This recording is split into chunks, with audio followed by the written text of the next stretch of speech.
Hello, and welcome to Bleav. That's Bleav in Lions, right here on the Bleav Podcast Network. I'm your host, as always, at Javanaugh87, Jack Kavanaugh, and I am here to wish you a happy holidays and unfortunately recap another Lions loss. And unfortunately, I cannot be joined by my co host because he is out still celebrating Christmas with his family. And so I cannot be joined by the governor, the nose tackle with 32 and a half career sacks in the NFL for four teams, making three Pro Bowls, nominated to two Outland Awards, one All Pro award, and a partridge in a pear tree. We look forward to talking to Jerry Ball later this week, hearing all about his Merry Christmas. And for those of you watching at home, you can see I had a very Merry Christmas as well. Received a lovely new Honolulu Blue microphone for Christmas from my aunt. Very excited about that, and very excited about our friends over at betonline.ag. They are back and better than ever. A new web interface for the rest of the NBA season with more props, odds, and lines than ever before. Bet Online remains your number one spot for all of the basketball and football action this season.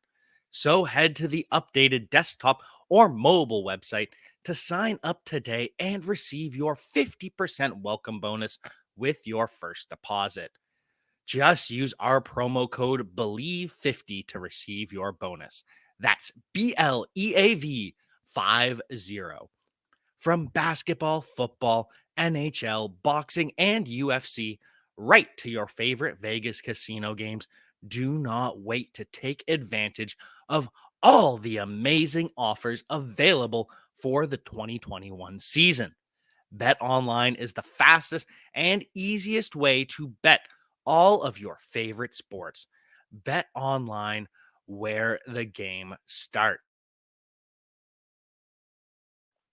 And unfortunately, this game started without Jared Goff. Number 16 was on the COVID list, did not play, and it truly feels like with Jared Goff under center, this is a blowout for the Detroit Lions. And it's unfortunate, but that's the reality of the NFL. It's next man up. And that's especially the reality in 2021, where COVID happens and it takes players out of the lineup, and you have to adjust now more than ever. And to his credit, Tim Boyle, he played a lot better in this game than in his first NFL start against the Cleveland Browns. 187 yards, that's okay. He throws a touchdown pass and almost has a game winning drive at the end. Ultimately, he does throw an interception to the Falcons. Foye Aluakun. Disappointing end, but he took credit for it at the end of the game. He said, based on the alignment, he was mixed up if it was man or zone. He ended up throwing to the zone side instead of the man side, and it burned him. Tim Boyle owning up to his mistakes, wishes he could have one back, but that's the way of the road in the NFL. The key thing, though, is Tim Boyle showed improvement from his first ever NFL start to his second ever NFL start. And as Coach Dan Campbell said, that is all you really can ask for from a guy who's, as I said, second NFL head start. So we'll hope that Tim Boyle doesn't have to play again for the Detroit Lions, but it's nice to see the improvement. Maybe Boyle sticks around as a backup next year. One of the other things that Dan Campbell said really hurt the offense, though, and is going to go under the radar, Jason Kabinda, the fullback slash tight end slash special teamer, the former linebacker, the former practice squad defensive end that would give a rookie Taylor Decker fits. Yes, Jason Kabinda leaves the game, and that is what Dan Campbell says really changed the way the offense looked. And then Shane Zylstra, the tight end 2/3, he ended up being carted off as well. So only one tight end, no fullback. It really limited the formations that the Lions could run, and it changed their entire game plan. However, still had plenty of success, especially on that fourth down throw by the punter. Yes, Jack Fox is truly one of the most underrated weapons in the NFL. He has a golden leg, and as an all state quarterback in high school, he has a pretty decent arm as well. Throws it way to the outside, picks up the first down on a 21-yard game. Love to see that, and love to see the continued development of Amon-Ra St. Brown. 9 receptions, 91 yards, and a touchdown. They've also started running him the ball. They've started lining Amon-Ra St. Brown up in that single wing. They're running a little bit of single wing counter. If you went to my high school, when we ran the double wing, we called it superpower, whatever you want to call it. Amon-Ra St. Brown, between the tackles grinder. Who'd have thunk it? He looked pretty damn good running the ball, catching the ball. Amon-Ra St. Brown is a supreme talent, and I can't wait to see what happens for him. For now, though, 110 yards from scrimmage, and Amon-Ra St. Brown is the second receiver in Lions history. Yes, that's right. Number 2 all time for the Detroit Lions to have 8 or more receptions in 4 consecutive games. Only other player to do it? It wasn't Golden Tate, wasn't Brett Perriman, wasn't Herman Moore. It was Calvin Johnson. Calvin Johnson, Amon-Ra St. Brown, the only Lions in history with 4 games in a row of 8 or more receptions. Hats off to Monday night Amon-Ra. Love to see it from him. And I think we have finally found our star wide receiver going forward.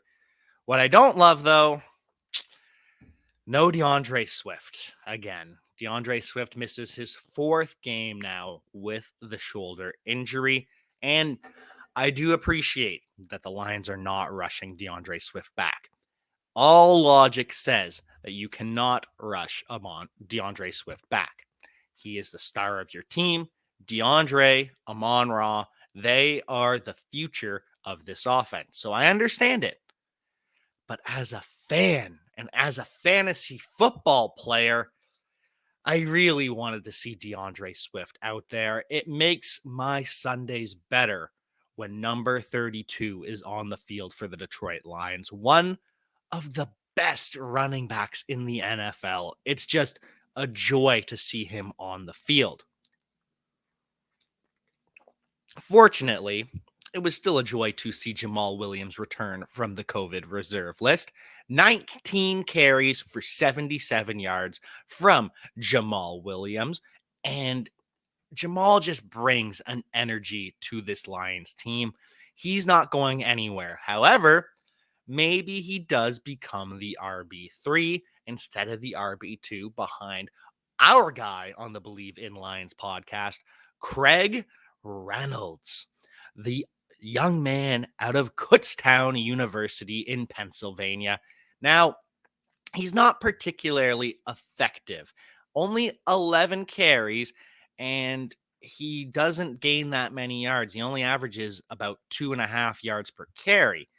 Not particularly effective, but it's his work in the receiving game, as always. Gains 30 yards on 3 receptions.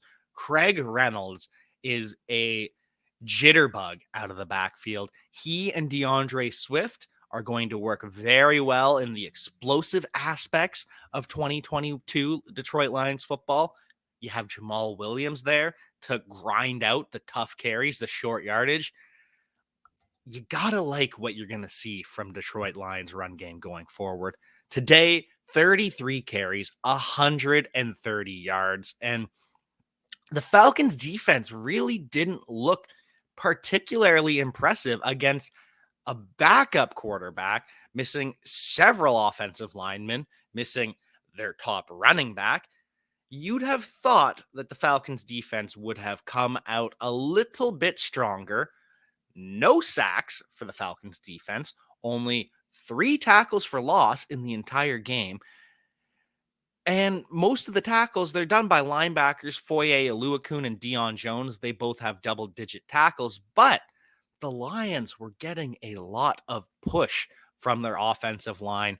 Jamal Williams was hard to bring down on that first tackle, and this is why Jerry always says stats can be misleading, especially those raw tackle numbers, because sometimes you have a big man like the all-pro nose tackle, Jerry Ball, up the middle, letting you roam free and make all those tackles. And other times, maybe that's not what happens, but maybe you're making the tackle 5, 6, 7, 8 yards downfield. You get the tackle. You didn't do your job. You didn't make the play. So there's different ways to look at this, but most importantly, look at it this way. With Jared Goff under center, the Atlanta Falcons defense is absolutely no match for the Detroit Lions offense. And when could you ever say that? At any point this year, other than last week against the Cardinals, when have you been able to say this defense simply can't hang with the Detroit Lions? I truly believe that was the case if we just had Jared Goff under center. Defense, though. Defense is really, really good. Dan Campbell trusts his defense, and rightfully so. Now, I personally, when the Lions kicked the field goal to go down 16-20 instead of 13-20, they're still losing by 4, still need a touchdown with 2 minutes and 40 seconds left. I gotta admit, I wasn't happy with that decision. But to Dan Campbell's credit, he trusts his defense. He thinks, I have 3 timeouts. The Falcons are going to be conservative. They're going to run the ball. I know my defense can stop the Falcons from running the ball. We did it for the entire game. So that was Dan Campbell's logic. My logic was you need a touchdown. Why are you doing this? Turns out I, the armchair analyst with no arms on my armchair, I was wrong. Coach was right. Jalen Reeves-Maybin forced a fumble. Dean Marlowe picks it up. Russell Gage almost becomes the butt of the Falcons' loss. And most importantly, the commentators gave a lot of credit to Aaron Glenn and this aggressive defense. The commentators credited Glenn really for the Lions' penchant for turnovers all season long. They say when you have a player with this kind, a coach with this kind of on-field knowledge, when you have a coach that has done this in his career, he knows the technique. He knows these little strategies. Aaron Glenn knows how to relate to his players, and it has paid off big. And it almost paid off in a Lions win, because after that forced fumble, the Lions drive. They get inside the 20-yard line, and then there's the game-ending interception, which truly broke my heart. The cardiac cats, the Detroit Lions. But silver linings, always have a couple of those. Falcons did absolutely nothing. Not a damn thing on the ground. 47 yards from Cordero Patterson, who is a quality running back, quality receiver. 47 yards between him and Mike Davis on the ground, 2.6 yards per carry with a long of 9 yards. The Detroit Lions just completely held down the Falcons offense. And a large part of that is rookie nose tackle. Yes, our new nose tackle, the third round pick, which I seem to know a third round nose tackle that I am also quite fond of for the Detroit Lions. But Aleem McNeil dominated against the run, holding the Falcons down, and he picked up his second career sack. Tip of the cap to the young man out of North Carolina State. However, the NFL decided to give him a little tip of the cap as well. The NFL decided to drug test Aleem McNeil the day after his breakout performance. And as we always say, when the NFL randomly selects you for a drug test, it's a compliment. Take it as a compliment because they think you played too good for real expectations. So congratulations to Aleem McNeil on his second career sack. Congratulations to Austin Bryant. He picked up his third or fourth sack of the season. He's mixing in as a quality developmental edge rusher. And we also got a sack from linebacker Derek Barnes, the second of his young career as well. So these young players in Detroit, they are the core of something special on defense. Aaron Glenn is building something. Just you wait. And we have to mention this was also without Amani Oruwariye. The Lions should have been Pro Bowl, could possibly be All Pro. Instead, AO complete snub because the NFL, they hate the Detroit Lions. They decided, nope, DeAndre Swift, not a Pro Bowler. They decided Amani Oruwariye, not a Pro Bowler. Decided Penei Sewell, not a Pro Bowler.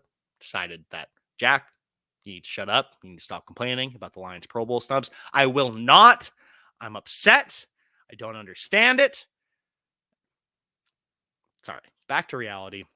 Amani Oruwariye, he's out for the game with a thumb injury. He may be out for the rest of the season.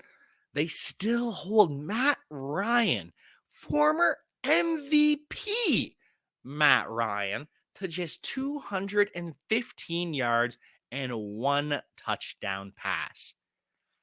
That's pretty impressive for a team who lost their cornerback 1 on the first game of the season. They lost their cornerback 3 in the second game of the season. They lost the cornerback 4, Jerry Jacobs, just a couple weeks ago. Now they've lost the cornerback 2. They're playing Will Harris, a safety, at outside cornerback, and he is playing very, very well. That's what Aaron Glenn brings to the Detroit Lions. That is why Aaron Glenn is so special, and that is why the Lions need to give him a raise so some other team doesn't swoop in here and try to steal Aaron Glenn from Detroit.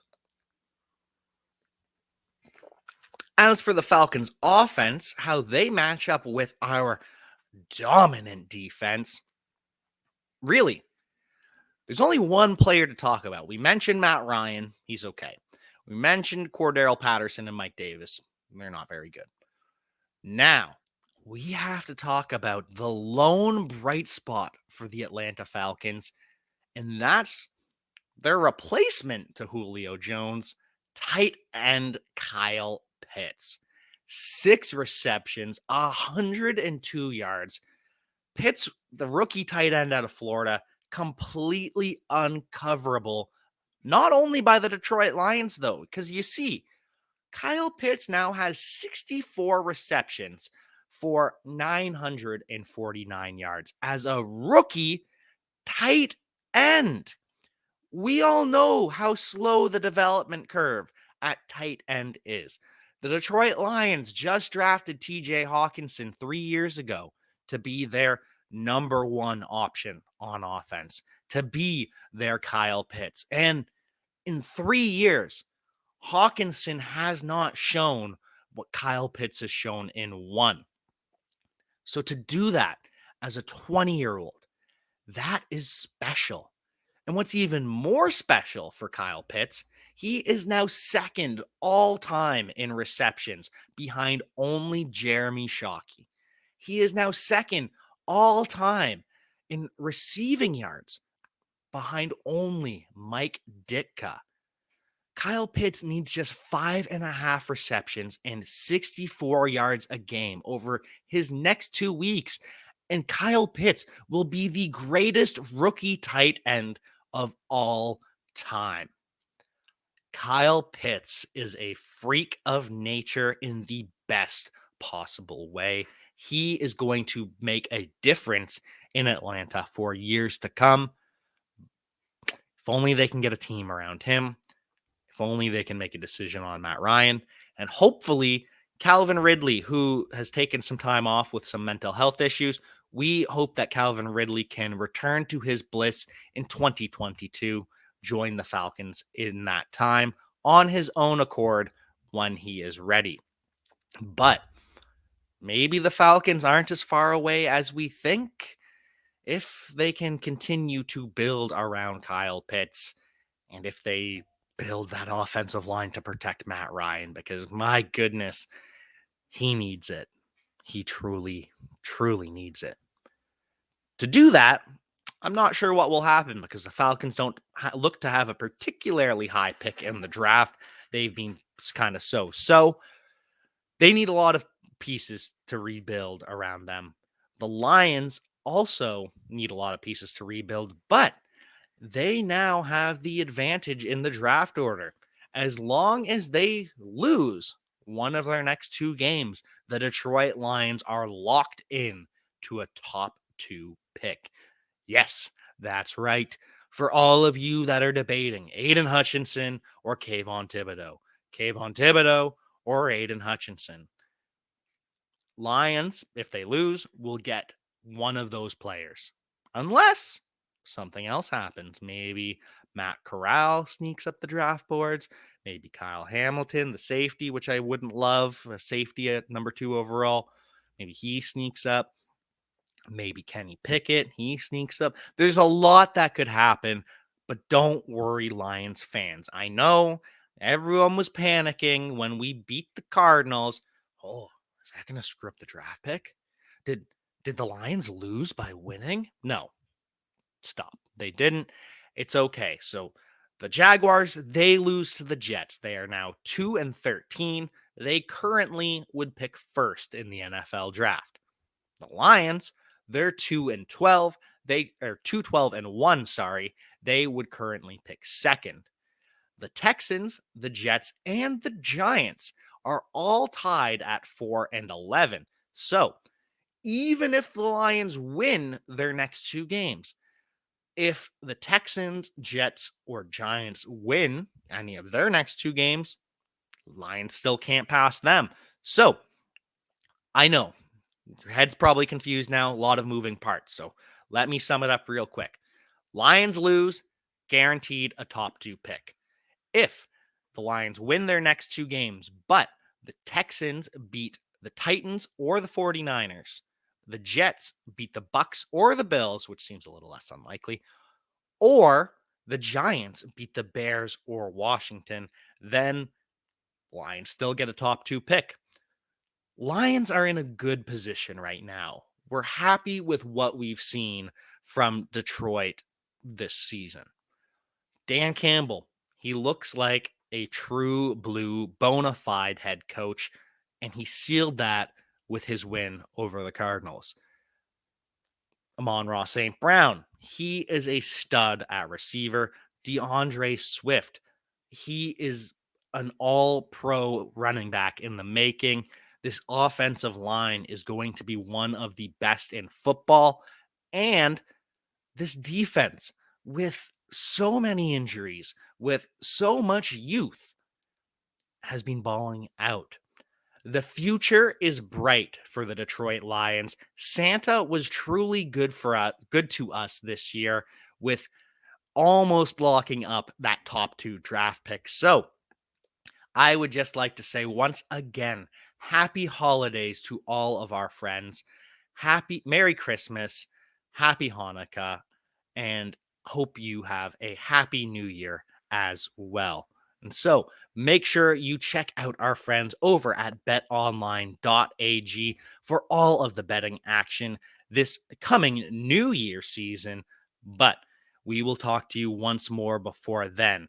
So, for myself and for Lions 3-time Pro Bowl nose tackle Jerry Ball, I would just like to say thank you for tuning in this Christmas season.